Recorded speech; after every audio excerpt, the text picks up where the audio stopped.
Amen, amen. Shalom, shalom.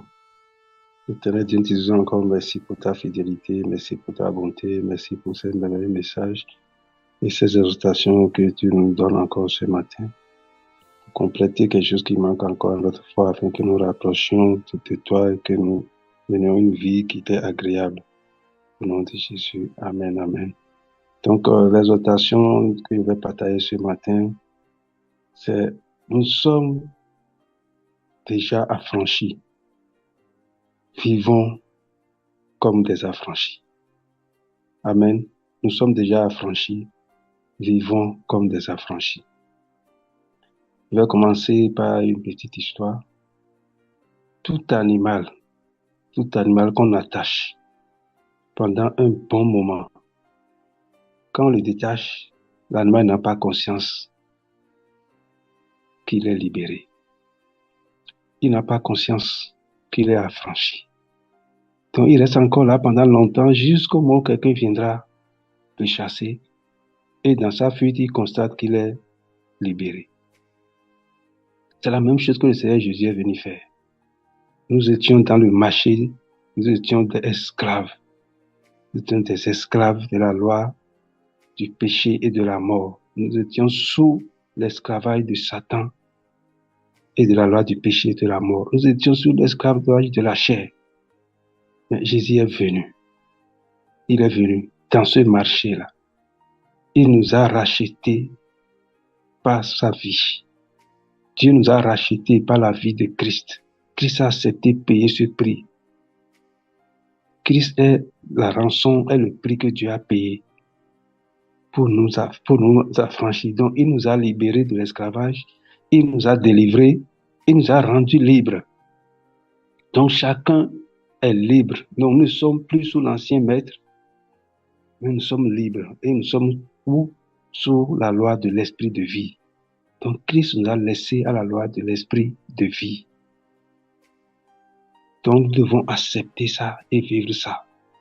Donc, je vais étayer mon message en partant de ce que ma soeur a lu. Donc, 1 Corinthiens 15, comme elle a si bien dit, 1 Corinthiens 15, verset 1 à... Je vais m'arrêter à 5.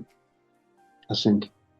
Je vous rappelle, frères, l'évangile que je vous ai annoncé, que vous avez reçu, dans lequel vous avez persévéré, et par lequel vous êtes sauvés, si vous le retenez tel que je vous l'ai annoncé autrefois. Sinon, vous auriez cru en vain. L'évangile, c'est l'évangile de la liberté. C'est l'évangile de l'affranchissement. Donc, nous devons croire à ça. Sinon, notre foi est vaine.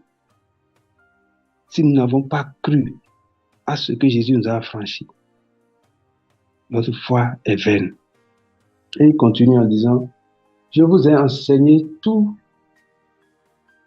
Je vous ai enseigné avant tout, comme je l'avais aussi reçu, que Christ est mort pour nos péchés selon les Écritures, qu'il a été enseveli et qu'il est ressuscité le 3e jour selon les Écritures, et qu'il est apparu à Céphas puis aux 12. Amen. Donc, Christ a fait ça pour nous sortir des mains de Satan, pour nous sortir de l'esclavage de la chair, pour nous sortir des combatifs de ce monde, pour nous délivrer de toutes sortes de démons. C'est pourquoi il va préciser dans Colossiens 1, verset 12 à 14, que j'aime toujours lire pour nous montrer que nous ne sommes plus des gens sous n'importe quel contrôle. Il dit, rendez grâce au Père qui vous a rendu capable d'avoir part à l'héritage des saints dans la lumière, qui nous a délivrés de la puissance des ténèbres. Peu importe cette puissance des ténèbres, peu importe cette puissance, peu importe cette force de sorcellerie, de magie, des sectes, des idoles familiales, des sacrifices familiaux, il nous a délivrés de toutes ces puissances-là. Toutes ces puissances nous a délivrés. La puissance de la chair, le Seigneur nous a délivrés.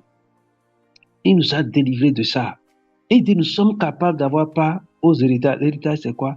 Tout ce que contient le salut.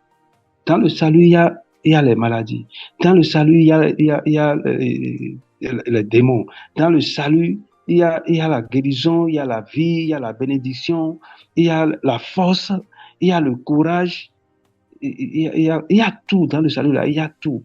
Il y a la paix, il y a la joie, il y a la réconciliation avec Dieu. Donc, ne n'attendons pas que Jésus revienne faire encore quelque chose sur la terre. Jésus a fini sa mission, il est parti. Il a dit, je suis assis à la droite du Père, je vous envoie. Et il nous a donné la puissance du Saint-Esprit pour faire tout le reste. Donc, Jésus ne viendra pas. Il y a un témoignage d'un pasteur, je pense que c'est un Américain. Il causait avec le Seigneur. Il causait avec le Seigneur. Donc, les mauvaises pensées sont arrivées. Donc, il voyait les petits démons en train de perturber sa conversation avec le Seigneur. Et il attendait que Jésus les chasse. Et le Seigneur n'a rien dit. Le Seigneur n'a rien dit. Il le regardait. Donc, il a constaté que sa communication avec le Seigneur là, ne continuait pas. Le Seigneur ne lui répondait plus. Et après, il dit, mais au nom de Jésus, libérez-moi. Quittez devant moi. Et il dit, mais Seigneur, comment se fait-il que tu voyais tout ça? Le Seigneur dit, non, j'ai déjà tout fait. C'est à toi d'utiliser ta parole. Il nous a donné le pouvoir de chasser. Donc, ne demandons plus au Seigneur de venir chasser, de venir mettre la paix. Non, il a déjà dit, il n'y aura pas la paix sur la terre. Et que nous aurons des tribulations. C'est inévitable. Maintenant, il dit, il nous a rendus capables de traverser cette tribulation-là. C'est pourquoi il est dit que nul ne peut dire Jésus-Christ est Seigneur si ce n'est le Saint-Esprit. Nul. Ça veut dire que si tu as la foi ferme et tu sais que tu as le Seigneur à toi, peu importe les tribulations, tu vas les traverser. Pourquoi? Parce que tu es affranchi. Parce que nous avons reçu l'autorité de Christ pour chasser les démons, pour imposer les mots maladies seront guéris. Donc le Seigneur ne viendra pas guérir quelqu'un, c'est pas notre bouche. Il le fera, mais à travers nous. Il le fera, mais à travers nous. Donc, ayons cette foi que nous sommes des affranchis pour aller exercer l'autorité que Jésus nous a donnée. C'est comme un policier qui a toute son armure et qui est au milieu de la voie. Il voit une voiture venir. Au lieu de siffler et faire la main, il est là, il ne fait rien. Il pense que la voiture va s'arrêter. Non, la voiture ne va pas s'arrêter. La voiture va l'écraser.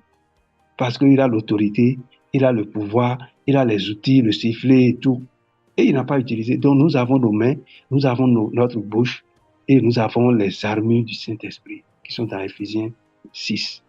Nous devons les utiliser pour manifester notre statut de fils de Dieu affranchi. Nous allons rentrer dans le but. Donc, il dit, il nous a délivrés de la puissance des ténèbres et nous a transportés dans le royaume du Fils de son amour. Donc, nous sommes déjà transportés dans le Fils. Qu'est-ce que Satan viendra chercher là-bas? Qu'est-ce qu'un démon viendra chercher? Mais il peut utiliser nos pensées pour nous troubler, pour nous perturber. Mais c'est à nous de manifester notre autorité. Il dit, en qui nous avons la rédemption. La rédemption, c'est qu'on a payé. Jésus a payé le prix. La rédemption, la rémission des péchés. Donc, vivons vraiment comme des gens pour qui on a payé. Il nous arrive d'acheter quelque chose au marché, de confier ça à celui chez qui on a acheté, on dit je reviens chercher parce que c'est peut-être trop lourd, je ne veux pas prendre ça pour traîner. Mais ça ne lui appartient plus. Ce qui nous a vendu là, ça nous appartient, c'est notre propriété. Donc ce que Jésus a fait à la croix, la liberté que Dieu nous a donnée là, ça nous appartient. Maintenant, c'est à chacun de nous de manifester cette liberté. Mais si nous considérons toujours comme esclaves de Satan, esclaves de la chair, esclaves du péché, le Seigneur ne viendra pas pour nous délivrer. Il a déjà accompli il est parti, il nous a donné le Saint-Esprit. Donc, allons dans Jean 8, 32, 36. Le Seigneur même parlait avant de partir. Jean 8, 32 à 36. Il dit, vous connaîtrez la vérité et la vérité vous affranchira. Et il lui répondit, nous sommes la portée d'Abraham et nous ne fûmes jamais esclaves de personne. Comment dis-tu, vous deviendrez libres? En vérité, je vous le dis, répliqua Jésus, quiconque se livre au péché est esclave du péché. Je peux m'arrêter là-bas. Donc, Jésus est venu nous délivrer du péché. Il me dit, vous connaîtrez la vérité. Quelle vérité? Ce qu'il a accompli. Et c'est des révélations envers tout ce que nous enseignons ici. En tout cas, moi, à chaque séance, je reçois des choses qui me permettent de dire, ah, je suis déjà affranchi de ça, je ne dois plus tomber dans ceci. Et c'est là notre combat. C'est là notre combat. Ce que la chair va nous imposer, ce que les situations du monde vont nous imposer, ce que les difficultés vont nous imposer, ce que la maladie va m'imposer. Ah, je suis malade. On me dit, il y a tel médecin à gauche, il y a tel médecin à droite. Et chacun donne son interprétation. Mais Jésus a dit, vous avez la guérison. Est-ce qu'avant d'aller à l'hôpital, je me lève, je prie d'abord, je dis, Seigneur, cette maladie-là, tu as dit que tout nom fléchira devant toi. Tout genou dira devant toi. Tout nom confessera que tu es Seigneur. Toute bouche confessera. Est-ce que nous disons à cette maladie-là, en ce moment où je suis là, je te soumets, tu plies genou devant Jésus.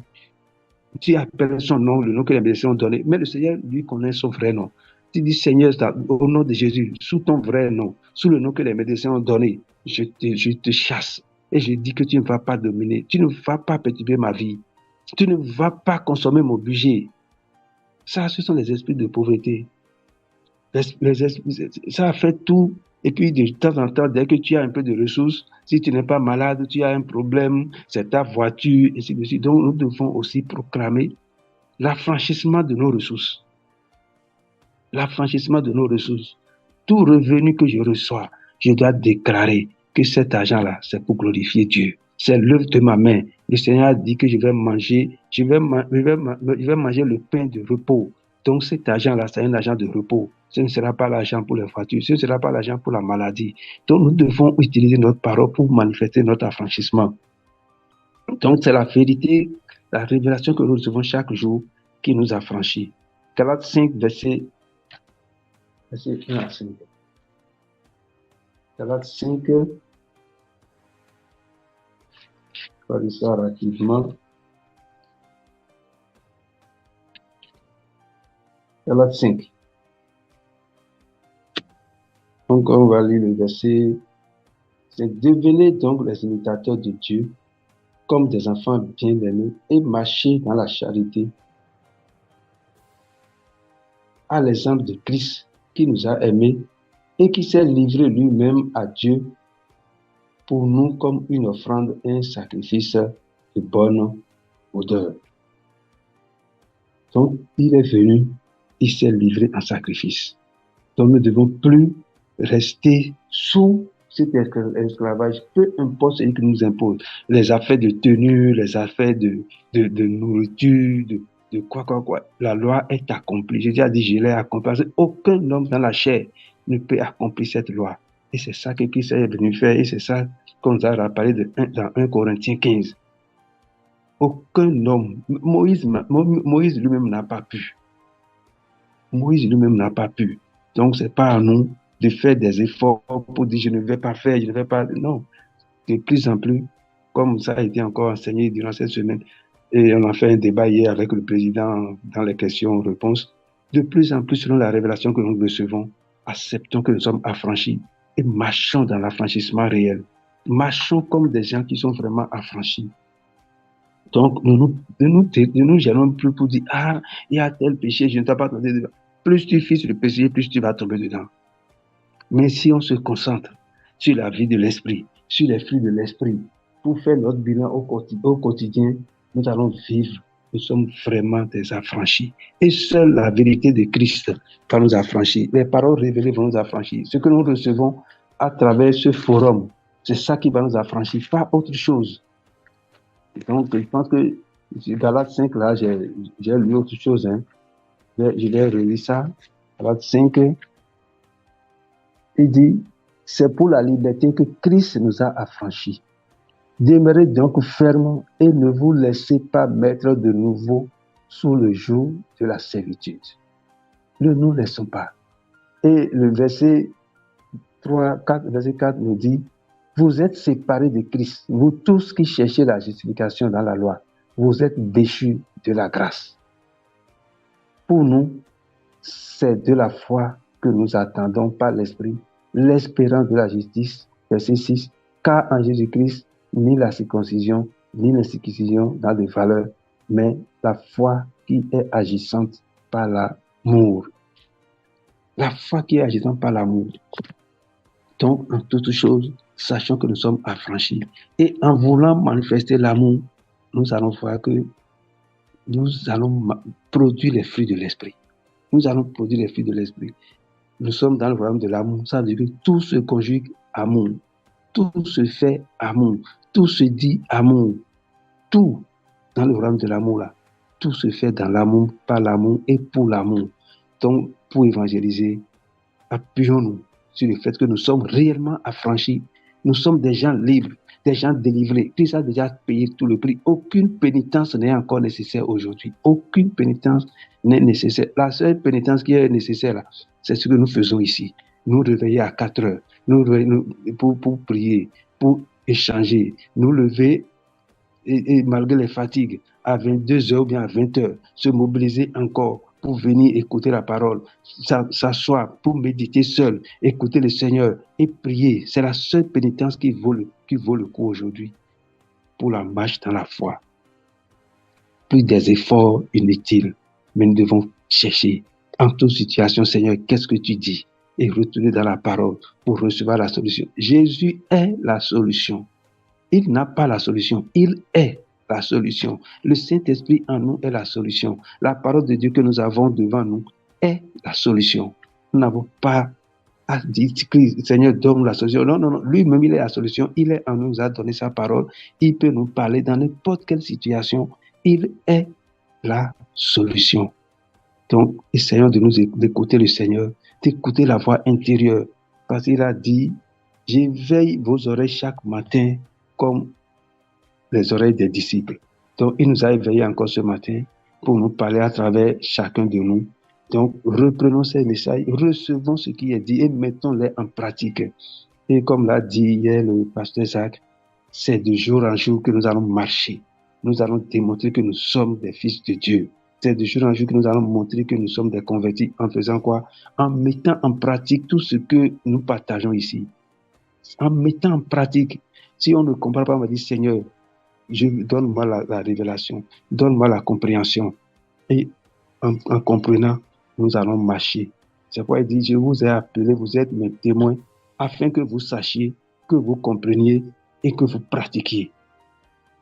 Nécessairement, si je n'entends pas, si je ne comprends pas, je ne peux pas marcher. Donc, appuyons-nous sur le Seigneur, sur le Saint-Esprit, l'onction que nous avons reçue, afin que de jour en jour, le Seigneur nous donne des révélations et acceptons de marcher dans ces révélations, quoi que ça coûte. Quoi que ça coûte. Le pardon est ce que tous les chrétiens refusent.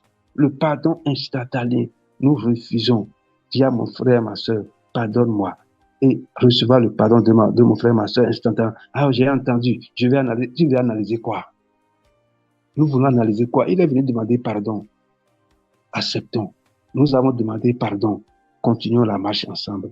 Au nom de Jésus, que le Seigneur nous aide, que chacun de nous ait le courage de se lever pour vivre l'affranchissement que Jésus a déjà payé. Il a déjà tout payé pour nous affranchir. Et vivons cette liberté et ne nous laissons plus sous le joug de quelqu'un, sous le joug de la loi. Nous sommes affranchis de la loi du péché et de la mort. Aucun autre péché ne va nous conduire à la mort tant que nous ne réunions pas Christ. Que le Seigneur nous aide et que cette journée soit une journée vraiment bénie, que ce soit une journée de grâce, de bonté et d'abondance pour chacun de nous. Au nom de Jésus. Amen, amen, amen. Merci.